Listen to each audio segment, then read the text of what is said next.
Welcome and thank you for joining me. I'm Gerry Oginski, a New York medical malpractice and personal injury trial lawyer practicing law here in the state of New York.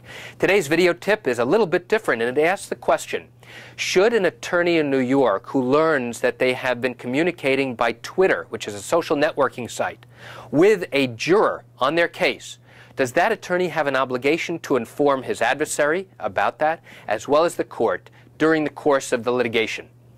The answer is yes. Here's why. Attorneys are prevented from communicating with jurors at any time during the course of trial.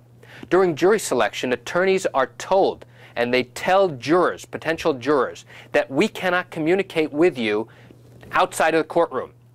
Any communication, any questions you have before we start the trial has to be in the presence of both attorneys. During the course of trial, we communicate to jurors through the use of witnesses and through documentary evidence. And at the beginning of the case, we present an overview of what we believe the proof will show. And at the end of the case, we are allowed to summarize the evidence of what we believe the proof has shown in this case.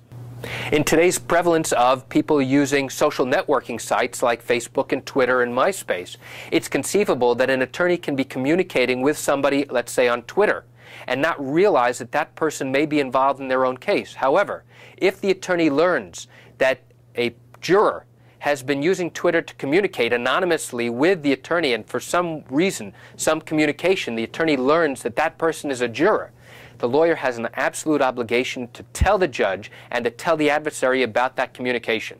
If they don't, it could be an ethical breach, and if one of the parties learns later on that the attorney was communicating, it could be grounds for a mistrial or overturning the verdict. And that's it for today's video tip about social networking sites and what an attorney's obligation is if they now learn that they've been communicating with someone who is sitting on the jury. I'm Gerry Oginski. Thank you for joining me. Have a great day.